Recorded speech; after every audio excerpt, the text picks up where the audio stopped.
malambot na yung ating humba, kaya inilagay na natin ang saging. Yung saging na saban, itong dito natin kanina.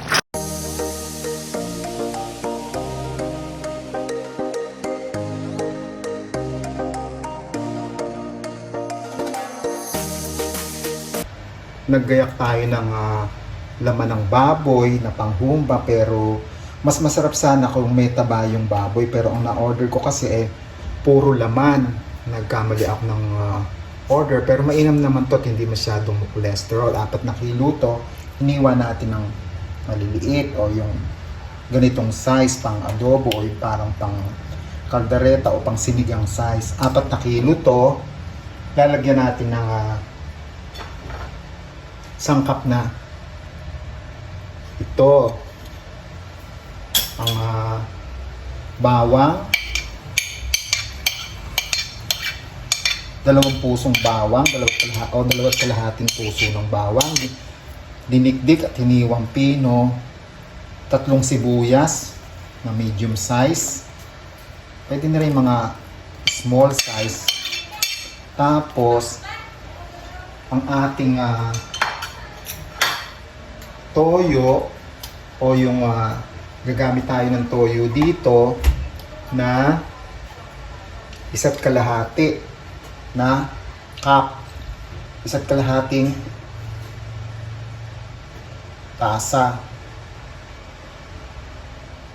Yan. Tapos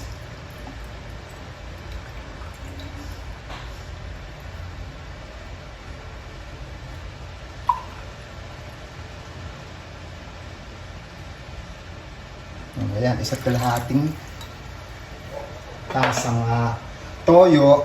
Ngayon, malinis po yung kamay ko. Lalamasin natin dito. Yan, ayan, ganyan. Lamasin natin mabuti dito sa karne yung toyo. Ngayon, ilalagay na natin yung paminta. Ang paminta natin ay 2 kutsara. Yung asukal, 6 na kutsara, at saka betchin, 1 kutsarita. Ilagay natin lahat dito. Pagsamasamahin natin ganyan at imasa uli natin dito. Ayan. Ganito. Tapos ngayon yung pineapple juice ay 4 na tasa. Or 5 tasang pineapple juice. 4 pa lang ito. Maglalagay pa tayo ng 1 tasa. Nailagay na natin yung pang 5 tasang pineapple juice. Lagay natin ng dahon ng laurel. Ayan. Mga 1, 2, 3, 4, 5, 6 na piraso. At saka itong bulaklak ng saging. Hinugasan muna yung bulaklak ng saging para mawala yung alat niya. Ayan. Ngayon, haluin natin mabuti dito bago natin i-off yung kalan o yung ating stove. Ayan.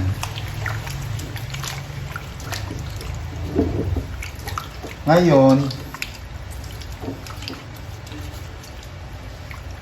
i-on na ang stove.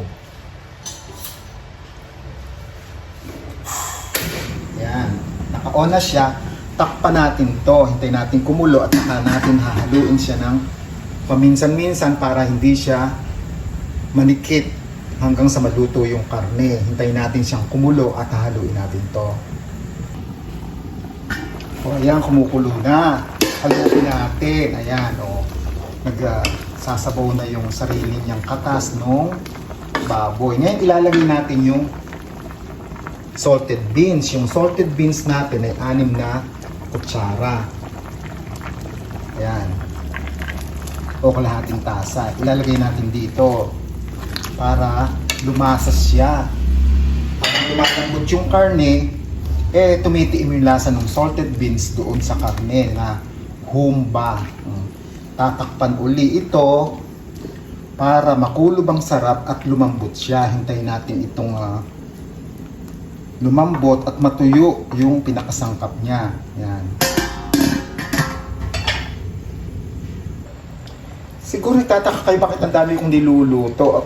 Kasi dito maghahapunan yung pamangkin ko o yung mga pamangkin ko. Sabi ko dito sila maghapunan at paalis na yung kuya nila, si Jessie. Pabalik na siya ng abroad. At pagluluto ko sila ng humba at si Aling Obit naman ang na-assign sa kanya ay yung hito, sinigang na hito na mayroong puso ng saging. At saka yung kumpletong sangkap nito o yung tamang sukat ng pang 1 kilo, ilalagay ko sa description box at doon na lang po natin basahin at doon natin tingnan para masubaybayan natin yung step by step nitong pagluluto ko ng humba. Sa description box siya. Kaya tingnan na lang po natin doon. Ayan, at hihintayin na lang natin itong matuyo-tuyo at lalambot na ito. Habang pinalamot natin yung humba, ay piprito naman natin yung saging na saba. Lalagyan natin ng saging na saba itong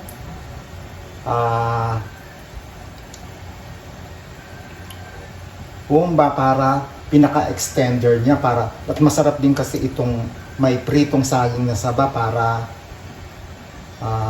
manamis-namis siya or malinamnam ang lasa ng saging pag nakuluan ito na may kasamang sangkap ng humba.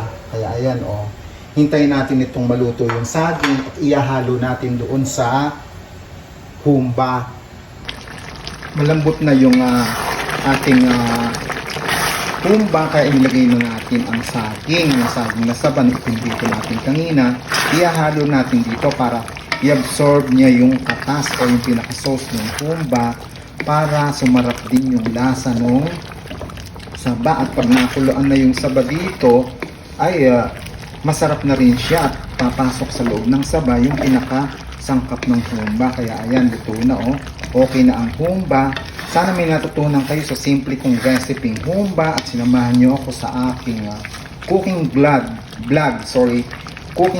na humba with saging na saba. Ganyan lang po kasimple. Maraming salamat.